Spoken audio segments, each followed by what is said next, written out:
चलो भाई बच्चों, तो भाई क्रैश कोर्स शुरू कर रहे हैं हम क्लास 11th का अपना, ठीक है, केमिस्ट्री का। और आज है हमारा डे नंबर 1, पहला दिन है। और पहले दिन में जो हम अपना पहला चैप्टर देखने वाले हैं, चैप्टर का नाम है पीरियोडिक टेबल। हरी बात समझ में? बेसिकली आपका चैप्टर नंबर 3 है, ठीक है, classification of elements and periodicity in properties के नाम से। हरी बात समझ में? तो ये क्रैश कोर्स है आपका। शॉर्ट नोट्स आपके पास में इस चैप्टर के ऑलरेडी मौजूद हैं। जिसके पास नहीं है भैया वो प्रिंट आउट इसके करा लो। हैंड रिटन नोट्स है तो आपको इसमें क्या मिल जाएगा, बहुत ज्यादा फायदा मिल जाएगा। समझ में आ रही बात? चलिए, तो सबसे पहले हम बात करते हैं किसके बारे में भैया? सबसे पहले हम बात करते हैं पीरियोडिक टेबल के बारे में। यानी कि आज हमारा जो मेन कंसर्न है बेटा, वो पीरियोडिक टेबल को लेकर के ही होगा, ठीक है।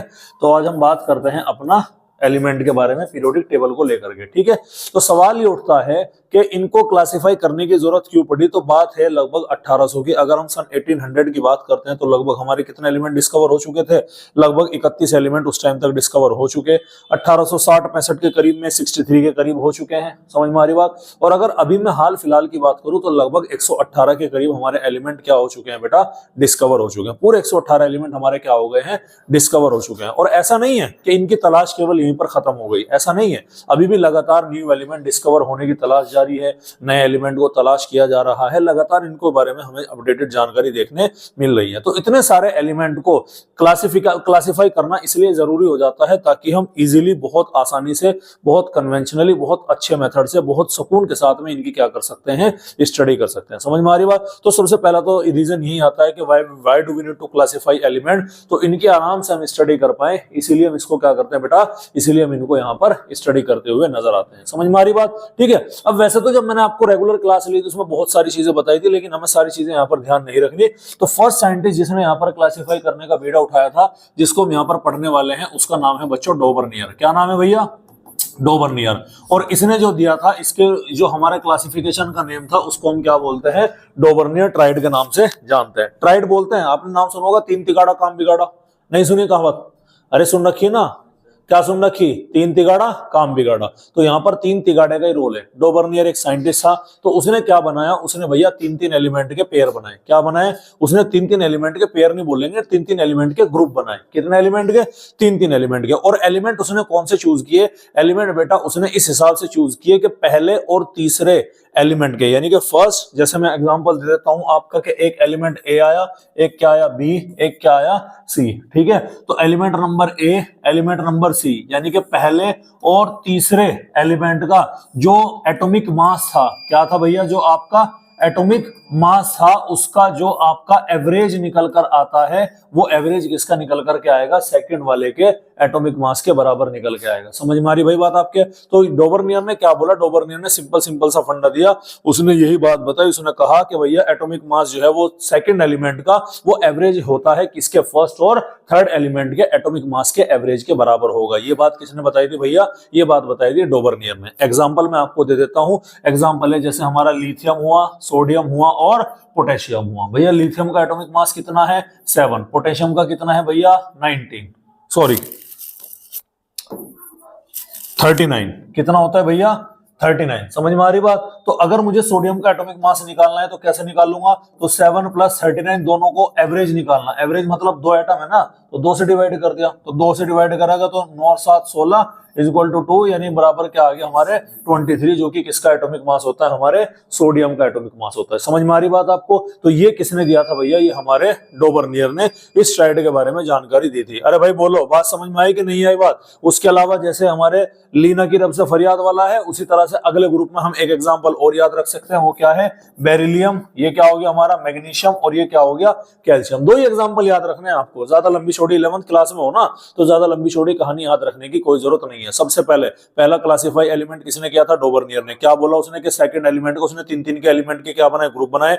उस ग्रुप में जो आपका सेकंड एलिमेंट था, उसका जो मास होता है वो फर्स्ट और थर्ड के एवरेज मास के बराबर होता है। समझ में आ रही बात? एग्जांपल आपको बताना है लिथियम, सोडियम, पोटेशियम, और दूसरा एग्जांपल है बेरिलियम, मैग्नीशियम और कैल्शियम। कोई दिक्कत वाली बात है भाई यहां तक? अरे कोई दिक्कत वाली बात है? कहानी क्या हो गई आपके? खत्म हो गई। ड्रॉबैक क्या था इसका निकल गया भैया? उस टाइम पर जितने भी एलिमेंट थे सभी के क्या नहीं बन पाए थे? सभी के ट्राइड यहां पर नहीं बन पाए थे। याद रखना है आपको। समझ में आ रही बात। तो यहां से क्वेश्चन अगर आया तो या तो इनके एग्जांपल को लेकर के आएगा या डोबर्नियर ट्रायड के ऊपर एक छोटा सा नोट लिखना होगा आपको 2 नंबर का। समझ में आ रही बात। तो 2 नंबर का नोट अगर आपको आ गया तो उसकी डेफिनेशन जो कि आपके नोट्स के अंदर मेंशन है और उसके साथ साथ क्या लिखने हैं उसके ये 2 एग्जांपल यहां पर आपको क्या रखने हैं भाई, ध्यान रखने हैं। बोलो बात समझ में आई कि नहीं आई। तो ये चीज आपको क्या रखनी है बेटा, ये चीज आपको ध्यान रखनी है। बेटा पीछे की लाइट बंद कर दो और जमन सर को बोलिया अगर ये चार्जर हटा, इसमें लग रहा है 60-70 वाट का है, उन्हें बोलिए ऑफिस में अगर वो चला रखा हो तो ये बंद कर दियो, पीछे की लाइट बंद कर दे भाई। आगे की कर दी तुमने तो यार, खतरनाक आदमी तो ठीक है। बोलिए उन्हें अगर कुछ चला रखा हो तो बंद कर दो, लाइट का इशू है। हाँ भाई ठीक है, कोई दिक्कत वाली बात है यहाँ तक। हाँ चार्जर भी सर को दे दे। हाँ भाई यहाँ तक बात समझ में आई। तो ये क्या था हमारा, ये था हमारा डोबर्नियर ट्रायड, कोई दिक्कत वाली बात है। अब सेकंड नंबर में अगला जो हमारा पिक्चर में आता है दूसरा साइंटिस्ट जो था बेटा हमारा, वो था न्यूलैंड। क्या नाम था भैया उसका जी, न्यूलैंड। तो न्यूलैंड ने क्या दिया, न्यूलैंड ने अपना एक नया नियम दिया, ठीक है। और उसने किसके हिसाब से दिया, उसने हिसाब से दिया म्यूजिकल नोट के हिसाब से। किसके हिसाब से दिया भैया, म्यूजिकल नोट। संगीत का बहुत बड़ा जोर चला उस टाइम पर, समझ में आ रही बात। जैसे हर आदमी कोरोना, जब भी कोरोना चला ना आपकी लाइफ में, तो पहली ट्रेजेडी कोरोना आई नहीं आई भाई आपके जीवन में। फर्स्ट ट्रेजेडी जो आई है वो कौन सी आई है, वो तो कोरोना है ना। तो कोरोना अपना चलता हुआ हो रहा था, समझ में आ रही बात आपको। अरे ठीक है, जिधर देखो कोरोना, जिधर देखो कोरोना। अब नतीजा क्या हुआ, अब नतीजा ये हुआ कि भैया जी आप उसको अच्छी तरीके से जानते हैं और हर आदमी कोरोना को लेकर के अपनी बात करने लगा। इसी तरह से वहां पर था, म्यूजिक ने अपना जोर पकड़ा, जोर पकड़ने पर नतीजा क्या हुआ, जोर पकड़ने पर नतीजा ये हुआ कि न्यूलैंड ने जो लॉ दिया वो म्यूजिकल नोट के हिसाब से दिया। तो संगीत के कितने सुर होते हैं, 7 सुर होते हैं, होंगे नहीं होंगे। तो 8वां सुर एक्चुअल में पहला सुर होगा, कॉमन सेंस की बात है भाई। जब मैं बोला संगीत के 4 सुर हैं, सा रे गा मा पा धा नी, तो उसके बाद फिर क्या आएगा, अगेन सा आएगा। तो सा 8वां है और पहला भी सा है। तो जो 8वां सुर होगा ना आपका, वो पहले से क्या करेगा, रिजेंबल करेगा। समझ में आ रही बात। तो यही बात उसने किया, उसने एलिमेंट को म्यूजिकल नोट के हिसाब से क्या किया बेटा, अरेंज किया। और उसके according every first and 8th element, पहला एलिमेंट और 8वां एलिमेंट, बिल्कुल उस तरह से जैसे म्यूजिकल नोट में पहला सुर होगा और 8वां सुर होगा, एवरी फर्स्ट और 8th एलिमेंट जो होता है वो आपका क्या शो करेगा बेटा, सिमिलर प्रॉपर्टीज को शो करता है। समझ में आ रही बात। तो क्या बोला मैंने, every first and 8th element क्या शो करेगा, सिमिलर प्रॉपर्टीज को शो करता है। ये किसने बताया आपके, ये बताया आपके न्यूलैंड ने बताया। समझ में आ रही बात। अरे भाई क्लियर है, क्लियर है भैया, ठीक है। तो लिखा भी है। तो अगर आपसे क्वेश्चन पूछा जाए न्यूलैंड ऑक्टेव लॉ के बारे में, ठीक है, तो आपको क्या बताना है, सबसे पहले तो आपको यही बताना है कि न्यूलैंड ऑक्टेव लॉ किसके ऊपर बेस्ड था, was based on musical note. समझ में आ रही बात, ठीक है। और मतलब म्यूजिकल नोट से इंस्पायर्ड होकर के बनाया गया था, बाकी था वो भी एटॉमिक मास के बेस पर ही, ठीक है। उसके अलावा इसमें आप डेफिनेशन अपनी वही क्या लिखे हैं कि every 8th element shows property similar to first element as in musical note. समझ में आ रही बात। आपके पास जो शॉर्ट नोट्स है उसके अंदर ये प्रॉपर डेफिनेशन लिखी हुई है। तो ये क्या था, ये आपका न्यूलैंड का लॉ था, निकल गया। सवाल ये आया कि सर न्यूलैंड ऑक्टेव लॉ का लिमिटेशंस क्या थी। लिमिटेशंस ये थी कि ये केवल और केवल कैल्शियम तक वैलिड था। किसके लिए वैलिड था भाई, कैल्शियम तक। यानी कि जो शुरुआत के 20 एलिमेंट्स होते हैं नोबल गैसेस को छोड़ करके, कैल्शियम तक के क्या था, वैलिड था। और सेकंड जो ड्रॉबैक यहाँ पर निकल के आया था वो ये था कि जब इसकी बेटा क्या हो गई थी, जब यहाँ पर नोबल गैस की डिस्कवरी हो गई थी, तो यहाँ पर आपका जो न्यूलैंड ऑक्टेव लॉ था वो क्या हो गया था, वो फेल हो गया था। बोलो भाई यहां तक कहानी समझ में आई कि नहीं आई। अरे क्लियर है, कोई दिक्कत वाली बात। चलिएगा उसके बाद में अगला पिक्चर में आता है भैया हमारे यहाँ पर लोदरमेयर। कौन आता है भाई, लोदरमेयर आता है। बीच में डी कैनकोटोज का भी नाम था, उन्होंने सिलेंड्रिकल हेलिकल मॉडल दिया था, टेल्यूरिक हेलिक्स मॉडल था, उसका ज्यादा जिक्र तो यहाँ पे है नहीं, तो वहां से क्वेश्चन आपके एग्जाम में बनता ही नहीं है, ठीक है। चलिए अगले नंबर पे हमारा बनता है बेटा, तीसरे नंबर पे आता है हमारा लोदरमेयर कर्व। क्या आता है भैया, लोदरमेयर कर्व। अगर मैं आपको बात बताऊं तो टेक्निकली लोदरमेयर कर्व ना बिल्कुल सटीक कर्व था। हरी बात समझ में। लोदरमेयर कर्व और मेंडलीव के टाइम पे 2 साइंटिस्ट है ना, एक मेंडलीव और एक क्या है, लोदरमेयर। तो लोदरमेयर और मेंडलीव ये दोनों ही लगभग सेम टाइम पर रिसर्च कर रहे थे, लेकिन जो इसमें रिसर्च को बढ़ावा मिला, जो रिसर्च को लोगों ने समझी, जिस रिसर्च को लोगों ने तरजीह दिया, वो रिसर्च कौन सी थी भाई, वो रिसर्च थी आपकी मेंडलीव वाली। लोदरमेयर को इतना ज्यादा अटेंशन देखने नहीं मिला। समझ में आ रही बात। तो लोदरमेयर ने क्या बनाया, लोदरमेयर ने एक ग्राफ प्लॉट किया। क्या प्लॉट किया भैया, एक ग्राफ प्लॉट किया। और ग्राफ प्लॉट करके उसने क्या बताया, ग्राफ में अलग अलग डायरेक्शन होती है, ग्राफ में अलग अलग पॉइंट्स होते हैं। तो उसने पाया कि जो सिमिलर एलिमेंट होंगे उनकी पोजीशन ग्राफ में कैसी आ रही होती है भैया, सिमिलर पोजीशन आ रही होती है। समझ में आ रही बात। मैं एग्जांपल से आपको समझाता हूं। उसने ग्राफ प्लॉट किया, ठीक है, किया। अब वो ग्राफ कैसा था, ध्यान से देखिएगा। वो ग्राफ आपका इस तरीके से था, ठीक है। ठीक, अब इस ग्राफ में कुछ चीजें कॉमन है, कुछ चीजें क्या पॉइंट ध्यान रखने हैं आपको, जैसे ये ग्राफ की क्या है, ये चोटी है, हाँ या ना, अरे है क्या, बोलो भाई, ये ग्राफ की क्या है, ये ग्राफ की चोटी है, ये ग्राफ का असेंडिंग वाला पोर्शन है, बढ़ते क्रम के, पहाड़ी पर ऊपर चढ़ते हुए, ये पहाड़ी पर नीचे चढ़ते हुए, यानी कि ये पोजीशन कौन सी है, टॉप पर, ये पोजीशन कौन सी है, असेंडिंग, ये पोजीशन कौन सी है, डिसेंडिंग, और ये जो थे आपके यहां पर, ये जो थे आपके डिसेंडिंग वाले, यानी कि ये डिसेंडिंग हुए ना, ये डिसेंडिंग के बाद में ये इसके क्या थे, ये थे इसके गड्ढे थे, वैली जिसे हम बोलते हैं, छोटी छोटी घाटियां इसको बोला जाता है, समझ में आ रही बात। तो इसने आपके लोदरमियर ने बात बताई कि भैया जो ग्राफ की जो सेम पोजीशन है ना, वो ऑक्यूपाई होती है सेम एलिमेंट के द्वारा। जैसे अगर मैं टॉप की बात करूं तो इस पूरे के पूरे ग्राफ में जो टॉप पोजीशन को ऑक्यूपाई किया वो किसने ऑक्यूपाई किया, हमारे वो ऑक्यूपाई किया एल्कली मेटल ने। किसने ऑक्यूपाई किया भैया, एल्कली मेटल ने। तो ये चीज आपने क्या रखनी है, आपको ध्यान रखनी है कि टॉप पोजीशन ऑक्यूपाई कौन कर रहा है, एल्कली मेटल्स हमारे टॉप पोजीशन को ऑक्यूपाई करते हैं। फिर हम क्या करते हैं, हम बात करते हैं डिसेंडिंग, ग्राफ से क्या हो रहा भैया, नीचे की तरफ उतरते हुए, ग्राफ से जब नीचे की तरफ डिसेंडिंग डायरेक्शन में आते हैं तो हमारे एल्कलाइन अर्थ मेटल यहां पर पाए जाते हैं, बेरिलियम, मैग्नीशियम, कैल्शियम, स्ट्रोंशियम और बेरियम वाले। बेटा मांगे कार स्कूटर बाप राजी, समझ में आ रही बात। तो वो पहाड़ से नीचे उतरते की तरफ है, पहाड़ पर चढ़ते की तरफ कौन आएंगे भैया, असेंडिंग पर आपके हेलोजन आएंगे, यानी कि यहां पर इधर पर आपको क्या मिलेंगे, हेलोजन देखने मिलेगा, ठीक है, और उतरते हुए आपको क्या मिलेंगे, एल्कलाइन अर्थ देखने मिलेगा। टॉप पर आपको क्या मिलने वाले हैं, एल्कली मेटल, हमारे लिए ना करो रब से फरियाद, हाइड्रोजन को छोड़ करके वो यहां पर मिलते हैं। बोलो भाई, समझ में आई कि नहीं आई बात आपके, लाइट आ गई शायद, है ना, हाँ ठीक है भाई, क्लियर है। अच्छा सर, बचे आपके क्या, बचे हमारे नॉन मेटल्स और मेटलॉइड्स। तो नॉन मेटल और मेटलॉइड्स हमारे कहाँ मिलते हैं भैया, वो वैली में मिलते हैं। वैली मतलब ये छोटी छोटी खाइयां, छोटी छोटी पहाड़ियां, इन गड्ढों के बीच में हमें क्या दिखाई पड़ते हैं, इन गड्ढों के बीच में हमारे बेटा छोटे छोटे, ये मतलब ये हमारे नॉन मेटल्स और मेटलॉइड्स हमको देखने मिलते हैं। बोलो भाई, समझ में आ रही कि नहीं आ रही बात। तो ये ग्राफ किसका था, ये ग्राफ था हमारा लोदरमेयर कर्व का, ठीक है, आ रही बात भाई, किस अभी देने का, ठीक है भाई।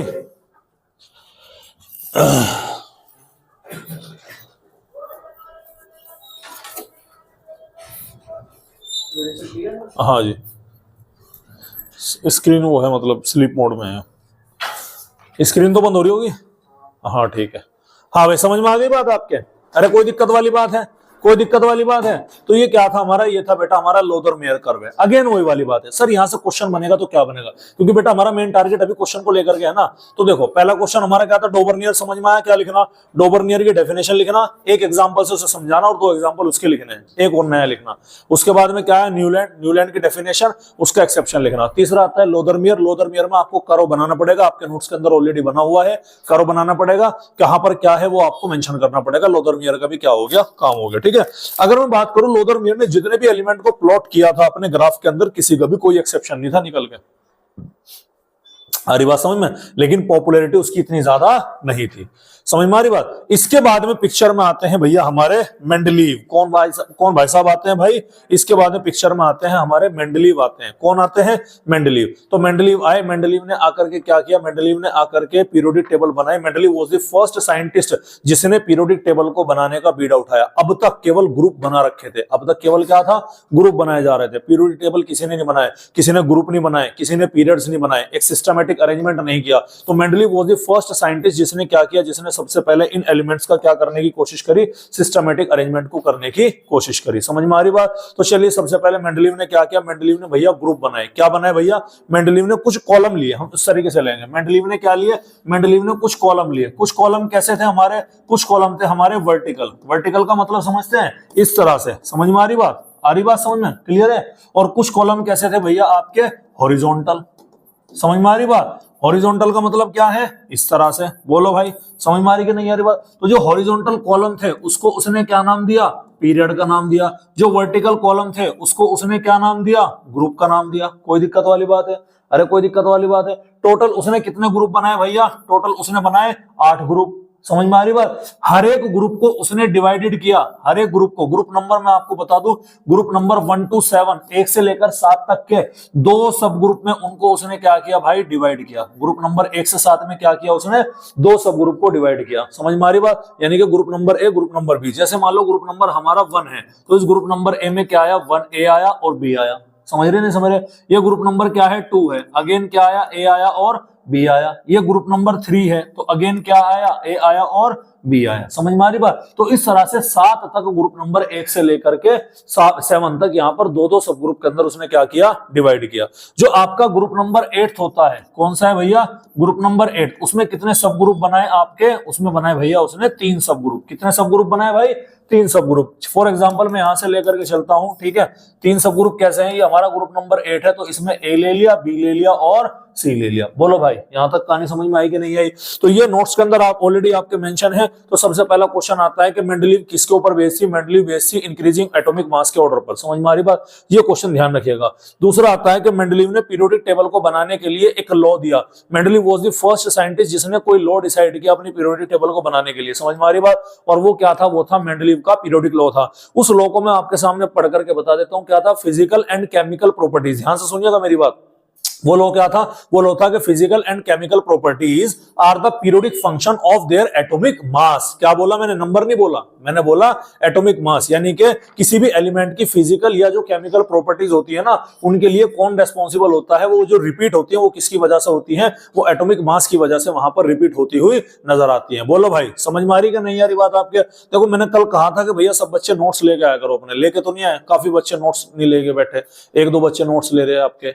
ये मेहनत बेटा मैंने क्यों करी थी, पहले आपको शॉर्ट नोट्स वाली इसीलिए तो की थी ना। क्रैश कोर्स में क्या होता है, क्रैश कोर्स में मुझे सारा पढ़ाना पड़ता है ना, लिमिटेड टाइम है हमारे पास में, उसमें भी आप नोट्स नहीं लेके आ रहे, जबकि सबके पास में नोट्स है। ये ज्यादा बैठा हुआ सो रहा है यहाँ पे, सो नहीं रहा, झूठ बोल रहा मेरे सामने। भाई नोट्स लेके आया करो, ऐसे कैसे काम चलेगा यार। ये नोट्स में लेक्चर से पहले अगर मैंने मेहनत करी है भाई, वो इसीलिए तो करी ताकि लेक्चर में मुझे सहूलियत मिल जाए। अरे समझ रहे नहीं समझ रहे, इसीलिए तो करी ना कि मुझे लेक्चर में सुकून मिले, सहूलियत मिले, और वो मुझे मिल नहीं रही, तो फिर कैसे चलेगा काम। लेके आओ, कल से नोट्स लेकर के आने, चैप्टर शुरू होने से पहले ही आपको नोट्स मिलेगा, ध्यान रखना मेरी बात का, ठीक है। चलिए तो पीरियोडिक लॉ समझ में आया, फिजिकल एंड केमिकल प्रॉपर्टीज। पीछे जिसके पास में नोट्स है शेयर कर लो भैया अपने अपने आपस में, ठीक है।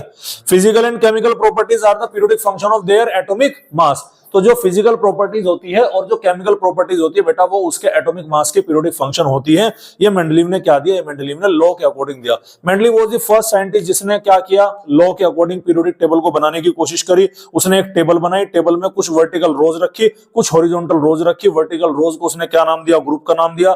हॉरिजॉन्टल रोज को उसने क्या नाम दिया, पीरियड का नाम दिया। जो आपके हॉरिजॉन्टल रोज होते हैं पीरियड थे, वो नंबर में कितने लिए उसने, पीरियड लिए उसने नंबर में 7। कितने लिए, 7। और ग्रुप कितने लिए भाई, उसने 8 लिए, जिसमें ग्रुप नंबर 1 to 7 को दो सब ग्रुप में डिवाइड किया, और ग्रुप नंबर 8 को किसमें डिवाइड किया भाई, 3 सब ग्रुप के अंदर डिवाइड किया। बोलो भाई यहां तक कहानी समझ में आई कि नहीं आई, बात क्लियर है? अरे कोई दिक्कत वाली बात है?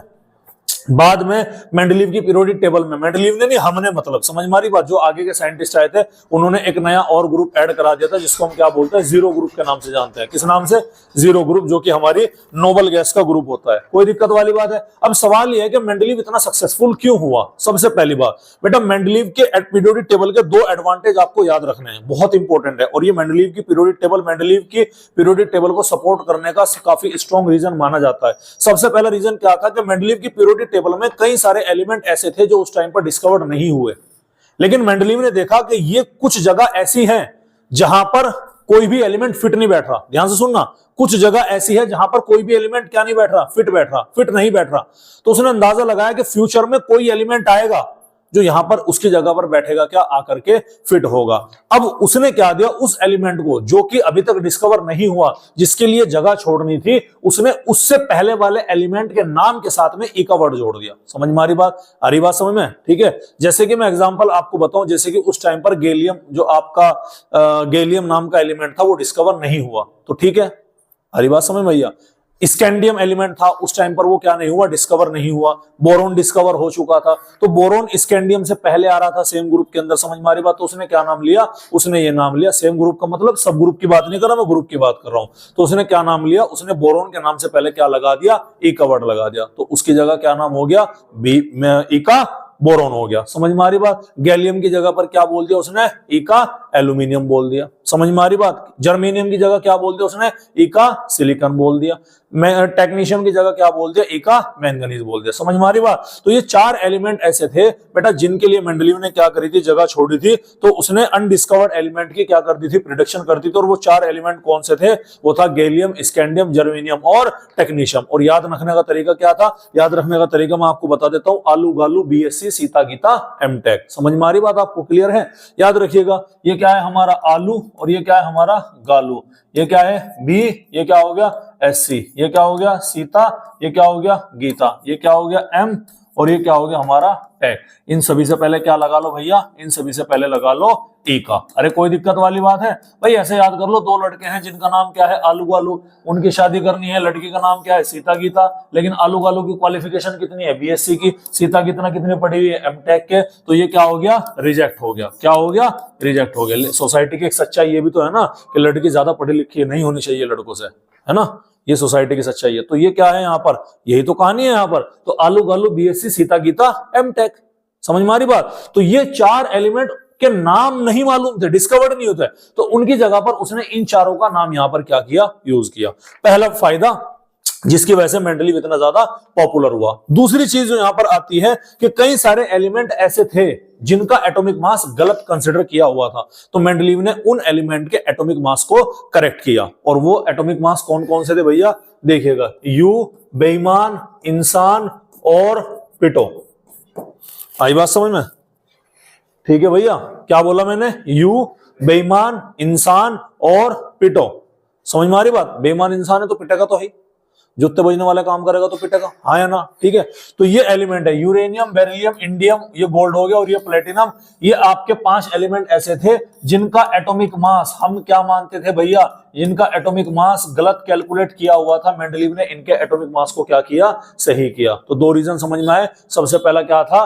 लिखे हुए हैं, इसी तरह लिख कर आना एग्जाम के अंदर, कुछ नए सिरे से कोई ज्यादा रॉकेट साइंस वाली लैंग्वेज यूज मत करना। सबसे पहला था कि प्रिडिक्शन ऑफ अनडिस्कवर्ड एलिमेंट। ये हमारे 4 अनडिस्कवर्ड एलिमेंट थे, इनको क्या किया गया था? प्रिडिक्ट किया था। और सेकंड था आपका correction of atomic mass of several element. कई सारे एलिमेंट ऐसे थे जिनका एटॉमिक मास करेक्ट किया, और वे हमारे क्या रहे भैया? वे हमारे ये वाले एलिमेंट यहाँ पर मौजूद रहते हैं। समझ में आ रही बात? फिर उसके बाद में बहुत लंबे समय तक मेंडलीव की पीरियोडिक टेबल को तरजीह दी। 1865 की बात है, और बात है 1913 तक आते आते, यानी कि काफी लंबे समय तक मेंडलीव की पीरियोडिक टेबल को वैल्यू दी गई। अब इसमें कुछ एक्सेप्शन निकल के आने शुरू हो गए। मेंडलीव की पीरियोडिक टेबल में कुछ कमियां थी, जो समय में और टेक्नोलॉजी के साथ साथ एजुकेशन जैसे बढ़ती गई, नॉलेज लोगों की बढ़ती गई, टेक्नोलॉजी भी बढ़ती गई, तो उसके साथ साथ वे कमियां उजागर होकर के आनी शुरुआत हो गई। सबसे पहली कमी क्या थी? सबसे पहली कमी थी कि मेंडलीव ने जो बेस बनाया था वही गलत था। बेस मेंडलीव का क्या था? Atomic mass. मेंडलीव ने कहा था कि मेरी जो पीरियोडिक टेबल बनेगी वो किसके हिसाब से बनेगी? वो बनेगी एटॉमिक मास के हिसाब से। समझ में आ रही बात? अब एटॉमिक मास के हिसाब से अगर पीरियोडिक टेबल बनाई जाती है तो बेटा आइसोटॉप्स की पोजीशन नहीं मिलती। आइसोटॉप्स ऐसे एलिमेंट होते हैं जिनका एटॉमिक नंबर सेम होगा और एटॉमिक मास क्या होगा?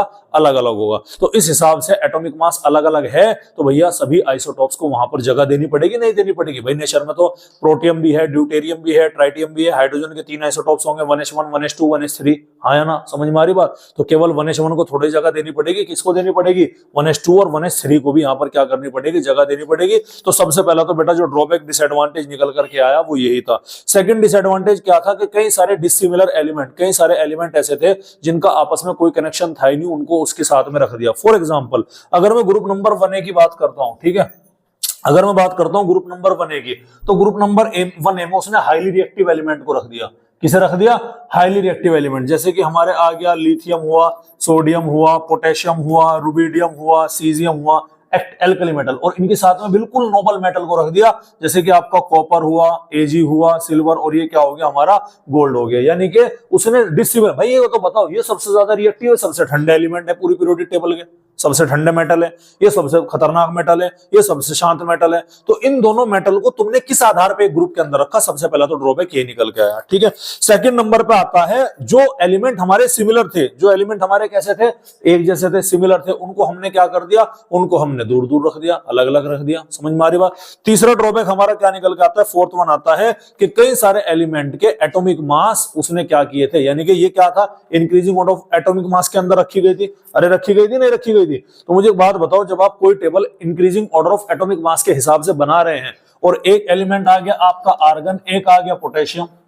आर्गन का एटॉमिक नंबर 40, पोटेशियम का 39। तो पहले किसे रखेंगे? 39 को रखेंगे, 40 को रखेंगे?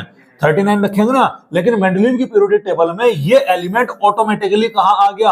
आर्गन के बाद में फिट हो गया। अब मेंडलीव इसका जवाब नहीं दे पाया, इसे बोला गया एनोमेलस पेयर। क्या बोला गया भैया? Anomalous pair. कितने थे टोटल? ये 4 पेयर थे एनोमेलस। कौन कौन से थे भैया? आमिर खान, ठीक है, तेरी इच्छा, ठंडा पानी है, कोक नहीं। आई बात समझ में? क्लियर है?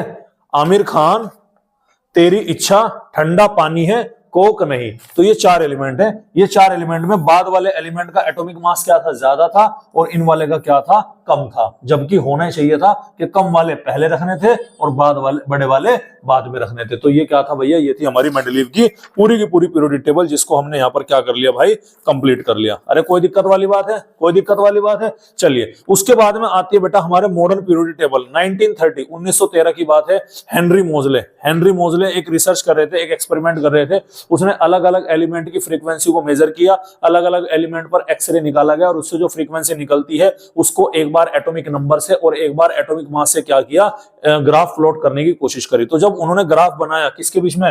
फ्रीक्वेंसी वर्सेस एटॉमिक नंबर के, एटॉमिक मास के बीच में, तो उन्हें ग्राफ कुछ इस तरह से दिखाई पड़ा। समझ में आ रही बात आपको? क्लियर है? लेकिन जैसे ही ग्राफ उन्होंने एटॉमिक नंबर को लेकर के बनाया, तो ग्राफ कैसा मिलता है उन्हें? स्ट्रेट लाइन मिलता है। इसका मतलब जो अब तक मेंडलीव भाई साहब बोल रहे थे कि किसी भी एलिमेंट की जो फिजिकल या केमिकल प्रॉपर्टीज होती है वो पीरियोडिक फंक्शन होती है उसके एटॉमिक मास को, वो ऐसा नहीं था। तो एक नया लॉ दिया, मॉडर्न पीरियोडिक लॉ जिसे बोला गया, और उसमें उन्होंने जो मेंडलीव के लॉ में एटॉमिक मास था बस उसे चेंज कर दिया। किससे? एटॉमिक नंबर से रिप्लेस कर दिया। समझ में आ रही बात? तो क्या था भैया? तो लॉ हमारा दिया गया कि physical and chemical properties of the element are the periodic function of their atomic number. Atomic number किसका था? ये आपका था, आपके हेनरी मोजले ने दिया था। और एटॉमिक मास किसका होता है भैया? आपका, ये आपके मेंडलीव में होता है। ठीक है? तो मॉडर्न पीरियोडिक टेबल ने कुछ नया नहीं करा, उसने मेंडलीव को मॉडिफाई किया। एग्जांपल देता हूं, देखिएगा टोटल कितने यहां पर सब ग्रुप बनाए गए भैया? कहां गए बे? ये रहा। हाँ भाई, 1 से लेकर 7 तक 2 सब ग्रुप थे, तो 7 2 14, 14 ग्रुप ये हो गए। ग्रुप नंबर 8 में कितने सब ग्रुप थे? 3, 14 और 3 17, और एक 0 ग्रुप कहा था मैंने आपको। टोटल कितने हो गए? 18। पीरियड कितने थे इसमें भी? 7। उसने भी कितने लिए? 7। तो नया कुछ नहीं किया भैया। तो हेनरी मोजले ने क्या कहा? हेनरी मोजले ने आने के बाद बोला कि भाई देखो, हम नया कुछ नहीं करेंगे, हम अपने सिरे से अलग कर देंगे। जो 18 ग्रुप उसने ग्रुप बना के बनाए थे ना, हम सारे के सारे 18 ग्रुप को क्या कर देंगे? अलग अलग कर देंगे। तो मॉडर्न पीरियोडिक टेबल के अंदर 18 ग्रुप हैं, और कितने पीरियड होते हैं बेटा? 7 पीरियड होते हैं। समझ में आ रही बात? मॉडर्न पीरियोडिक टेबल जो आज आपके सामने, ये स्ट्रक्चर सामने जो आपके राइट साइड पर वॉल पर लगा हुआ है, ये आपकी मॉडर्न पीरियोडिक टेबल है। अगर आप इसको ध्यान से देखो तो मॉडर्न पीरियोडिक टेबल को क्लासिफाई किया गया था किसके बेसिस पर? 2 बेसिस पर। एक तो दिया गया था यहाँ पर ब्लॉक्स के अकॉर्डिंग, जिसमें S block, P block, D block और एफ ब्लॉक के एलिमेंट शामिल करे गए थे। एस ब्लॉक का हमारा ग्रुप नंबर 1 और 2 होता है, पी ब्लॉक का ग्रुप नंबर 13 से आपका 18 होता है, डी ब्लॉक का ग्रुप नंबर 3 से 12 होता है, और एफ ब्लॉक कहां है? लास्ट में जो पैरों में पड़े हैं 14, ये आपके 2 सीरीज पड़ी हैं, इसको हम क्या बोलते हैं? एफ ब्लॉक के एलिमेंट हमारे होते हैं, जो कि पीरियड नंबर 6 और 7 में और ग्रुप नंबर 3 के अंदर पाया जाता है। ठीक है? उसके अलावा हमारे इसको और अलग तरीके से क्लासिफाई किया गया था। किस तरीके से? रिप्रेजेंटेटिव एलिमेंट, जो हमारे एस ब्लॉक और पी ब्लॉक के एलिमेंट थे उनको हमने रिप्रेजेंटेटिव एलिमेंट के नाम से दिया था। जो हमारे डी ब्लॉक के एलिमेंट है उन्हें हमने ट्रांजिशन मेटल के नाम से नाम दिया, ट्रांजिशन एलिमेंट का नाम से नाम दिया। जो कि आपके पैरों में एफ ब्लॉक वाला पड़ा है वो ट्रांजिशन एटम से, ट्रांजिशन मेटल से निकाला गया है, इसीलिए उसको हमने क्या नाम दिया? इनर ट्रांजिशन एलिमेंट के नाम से नाम दे रखा। समझ में आ रही बात? उसके अलावा जो ग्रुप नंबर 18 है आपका, उसको उन्होंने क्या नाम दिया? Noble gas. समझ में आ रही बात? या इनर्ट गैस के नाम से उसको क्या दिया गया? नाम दिया जाता है। समझ में आ रही बात? तो यहां पर ये आपका ये सारी चीजें क्या होती हैं? कंप्लीट होती हैं। अभी एक और चीज बाकी रह रही है, 100 से ऊपर का अगर आपके एलिमेंट है तो उसका नाम कैसे करना है वो आपको दिखाई देना है। उसमें से अक्सर करके क्वेश्चन पूछ लेते हैं, तो ध्यान से देखिएगा। ठीक है? तो 0 के लिए क्या बोलते हैं? नील। 1 के लिए अन, 2 के लिए बी, नहीं बाई है भाई वो, 3 के लिए ट्राई, 4 के लिए क्वाड, टेट्रा मत बोलना, 5 के लिए पैंट, 6 के लिए, 7 के लिए सेप्ट है भाई, हेप्ट मत बोल देना। ठीक है? 8 के लिए, 9 के लिए क्या है? 9 के लिए है E डबल एन है ना, ई डबल एन होगा यार, हाँ एन होगा ना, हाँ ठीक है, क्लियर है ये।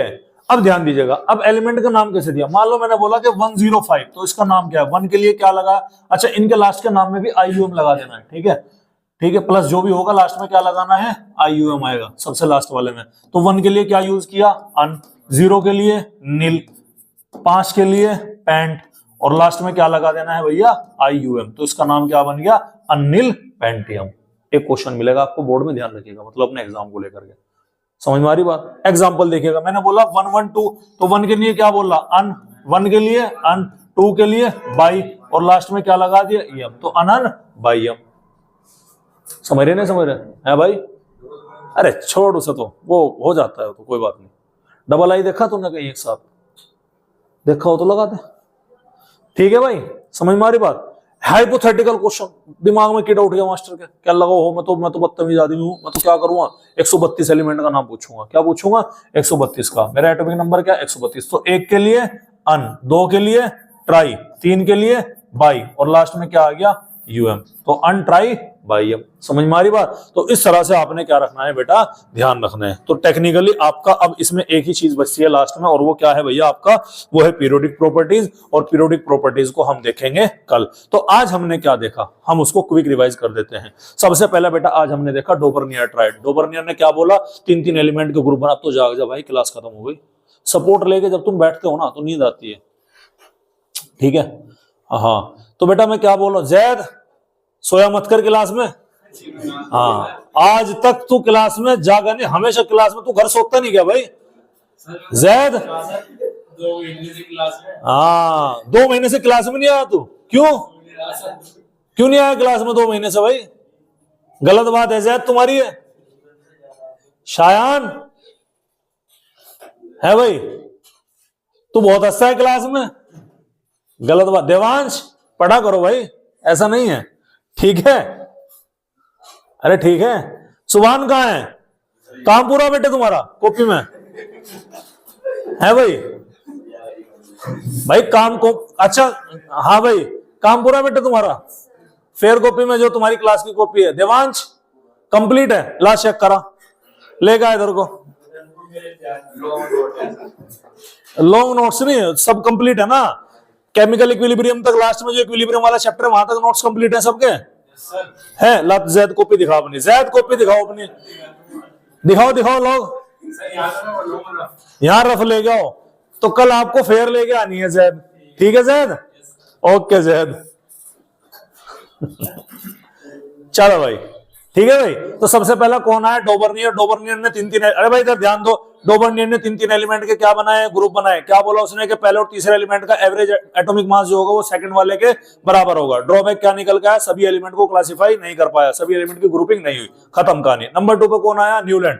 म्यूजिकल नोट के अकॉर्डिंग कहा, उसने कहा कि पहले और 8वें एलिमेंट की प्रॉपर्टी क्या होगी, बिल्कुल सिमिलर होगी, valid up to only calcium था, इनर्ट गैस के आने से क्या हो गया, फेल हो गया, कहानी खत्म। तीसरे नंबर पे कौन आया, लोदरमियर। लोदरमियर ने ग्राफ बनाया, ग्राफ में उसने प्लॉट किया, अलग अलग एलिमेंट को प्लॉट किया, और प्लॉट करने पर उसने क्या पाया कि सेम एलिमेंट जो होंगे, सेम टाइप के जो एलिमेंट होंगे उनकी पोजीशन ग्राफ में सेम जगह आ रही थी। जैसे टॉप पर क्या आ रहा था आपका एल्कली मेटल, डिसेंडिंग में क्या आ रहा था आपका एल्कलाइन अर्थ मेटल, असेंडिंग में क्या आ रहा था हैलोजन, और गड्ढे गहराई जो थी वैली वगैरह थी वहां पर क्या थे, मेटलोइड्स एंड नॉन मेटल्स। समझ में आ रही बात। उसके बाद मेंडलीव आया। मेंडलीव पहले साइंटिस्ट था जिसने लॉ देकर के अपनी पीरियोडिक टेबल बनाई। उसने कुछ वर्टिकल रोज रखी, कुछ हॉरिजॉन्टल रोज रखी। वर्टिकल रोज को उसने क्या नाम दिया, वर्टिकल रोज को नाम दिया उसने ग्रुप का, हॉरिजॉन्टल रोज को नाम दिया उसने पीरियड का। टोटल 7 पीरियड लिए, टोटल 8 ग्रुप लिए। ग्रुप नंबर 1 to 7 उसने 2-2 सब ग्रुप के अंदर डिवाइड किया। ग्रुप नंबर 8 को 3 सब ग्रुप के अंदर डिवाइड किया। समझ में आ रही बात आपको, क्लियर है? ये था मेंडलीव के बारे में। उसके अलावा क्या था, मेंडलीव की पीरियोडिक टेबल के 2 एडवांटेज क्या थे। सबसे पहला एडवांटेज था कि उसने उन एलिमेंट को डिस्कवरी के लिए जगह छोड़ दी। कई सारे एलिमेंट ऐसे थे उस टाइम पर जो अनडिस्कवर्ड थे और उसके लिए उसने जगह छोड़ दी। एलिमेंट का नाम क्या था, आलू बीएससी सीतागीता एमटेक। समझ में आ रही बात, ये आपको मैंने बता दिया। और उसके लिए क्या वर्ड यूज किया था, उसके बराबर में या ऊपर नीचे जो भी एलिमेंट था उसके नाम से पहले क्या लगा देता, ई का वर्ड लगा देता, ठीक है। सेकंड जो यहां पर था, कई सारे एलिमेंट ऐसे जिनका एटॉमिक मास क्या था, गलत था, और उन एटॉमिक मास को करेक्ट किया था। कौन कौन से एलिमेंट थे, यू बेईमान इंसान और पिटो। समझ में आ रही बात। डिसएडवांटेज 4 आपने याद रखने हैं। सबसे पहला disadvantage, position of isotope. Isotope की पोजीशन नहीं डिस्कवर हुई थी, पता नहीं लग रहा था कहां रखना कहां नहीं रखना।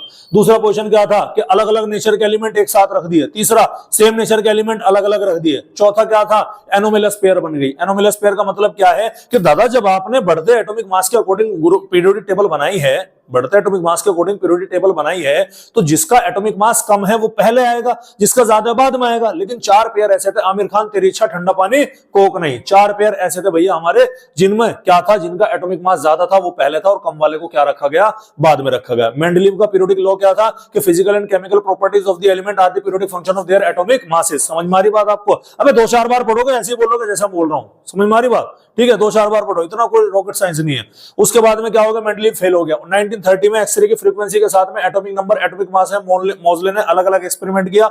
उसने पाया कि एटॉमिक नंबर का बिल्कुल क्या था, एक रेगुलर पैटर्न निकल के आ रहा, तो उसने लॉ चेंज कर दिया मेंडलीव का। मेंडलीव ने जो बोला था physical and chemical properties are the periodic function of their atomic masses, उसको उसने चेंज किया किसके अंदर, physical and chemical properties are the periodic function of their atomic number. समझ में आ रही बात? उसने सेम किया। मॉडर्न में क्या किया उसने, जो मेंडलीव के ग्रुप थे उन्होंने ओपन करके लिख दिया, टोटल 18 ग्रुप बना दिए। मेंडलीव में 0 ग्रुप यानी कि नोबल गैस का ग्रुप नहीं था, जो कि मॉडर्न पीरियोडिक टेबल के अंदर क्या कर दिया, शामिल कर दिया। टोटल 7 पीरियड बनाए गए। उसने क्लासिफाई किया ब्लॉक के हिसाब से, 4 ब्लॉक रखे, S block, P block, D block और एफ ब्लॉक। समझ में आ रही बात? कौन कौन से ब्लॉक थे भैया? 4, S block, P block, D block और एफ ब्लॉक। उसके अलावा उसने एस ब्लॉक कहां थे, ग्रुप नंबर 1 और 2, पी ब्लॉक कहां था, ग्रुप नंबर 13 से 18, डी ब्लॉक कहां थे 3 to 12 और एफ ब्लॉक कहां था, ग्रुप नंबर 3 और पीरियोडिक नंबर 7, जिसको पीरियोडिक टेबल के कदमों में लाके डाल दिया। बोलो भाई, रैप सा कर दिया मैंने तो यार, है खैर कोई बात नहीं, यहां तक बात समझ में आई भैया। उसके बाद में उसने क्या किया, उसके बाद में उसने क्लासिफाई किया एलिमेंट को और अलग तरीके से। बोहर आया एक साइंटिस्ट ने अपने हिसाब से क्लासिफाई, उसने कहा पूरी पीरियोडिक टेबल को 4 ग्रुप में बांटेंगे। सबसे पहला रिप्रेजेंटेटिव एलिमेंट, जिनकी केवल वैलेंस इलेक्ट्रॉन क्या होती है, इनकम्प्लीट होती है, जो कि आपके ग्रुप नंबर एस ब्लॉक और पी ब्लॉक के एलिमेंट होते हैं, इसमें छोड़ के इनर्ट गैस को। सेकंड उसने बताया हम सेकंड ग्रुप रखेंगे इनर्ट गैस का, जो कि आपका ग्रुप नंबर 18 होता है। थर्ड जो उसने बताया भैया, वो बताया किसके बारे में, आपका ट्रांजिशन एलिमेंट, जिनकी वैलेंस के अलावा पेनल्टीमेट यानी कि वैलेंस से अंदर की, समझ में आ रही बात, शेल क्या होती है, सब शेल इनकम्प्लीट होता है। और लास्ट बताया उसने इनर ट्रांजिशन एलिमेंट के बारे में, ठीक है, जो कि आपके क्या होते हैं, ये इनकी 3-3 शेल जो होंगी, आपकी 3-3 सब शेल जो होंगी वो इनकम्प्लीट होगी। समझ में आ रही बात? उसके बाद में हमने 100 से ऊपर के एलिमेंट या 100 या 100 से ज्यादा के एलिमेंट का अगर हम अपने हिसाब से नाम करेंगे, तो हमने सिंबल देखे कि सिंबल किस तरह से क्या थे और यहां से आपका बनता है। कोई दिक्कत वाली बात है? अब क्वेश्चन कहां से बनेगा, डोबर्नियर, न्यूलैंड, लोदरमेयर से बहुत रेयर क्वेश्चन है, बनाता नहीं कोई क्वेश्चन लोदरमेयर से। तो लोदरमेयर हुआ, न्यूलैंड हुआ, मेंडलीव के एक्सेप्शन से हुआ, मेंडलीव के इका वाले पोर्शन से हुआ, याद रखना है। S block, P block, D block कोई नहीं पूछने का आपसे। हेनरी मोजले का पीरियोडिक लॉ पूछा जा सकता है, मेंडलीव का पीरियोडिक लॉ पूछा जा सकता है। तो ये क्वेश्चन आपने क्या करने हैं भाई, तैयार करने हैं। समझ में आ रही बात? मैं टेस्ट में बता रहा हूँ, क्वेश्चन दूंगा, टेस्ट में डोबर्नियर के बारे में नोट लिखने को दूंगा, टेस्ट में आपके न्यूलैंड के बारे में लिखने के लिए दूंगा, टेस्ट के अंदर आपके मेंडलीव के एडवांटेज पूछूंगा, मेंडलीव के डिसएडवांटेज पूछूंगा, और टेस्ट के अंदर आपसे क्या पूछूंगा, मैं मॉडर्न पीरियोडिक लॉ के बारे में और मेंडलीव के पीरियोडिक लॉ के बारे में मैं बात करूंगा। समझ में आ रही बात आपको? ये क्वेश्चन आपका होगा, बिल्कुल बहुत अच्छे तरीके से होगा, ध्यान रखना। और इसी के साथ हमारे आज के मुख्य समाचार क्या हुए, समाप्त हुए। नमस्कार। कल हम पढ़ेंगे किसके बारे में, कल हम पढ़ेंगे पीरियोडिक प्रॉपर्टीज के बारे में। 4 पीरियोडिक प्रॉपर्टीज हमें यहाँ देखनी है, कौन कौन सी, atomic radius, ionisation enthalpy, electron enthalpy, और चौथा क्या है हमारा, इलेक्ट्रोनेगेटिविटी। समझ में आ रही बात? इसी के साथ हमारे आज के मुख्य समाचार क्या हुए भाई, समाप्त हुए। नमस्कार, जा सकते हैं।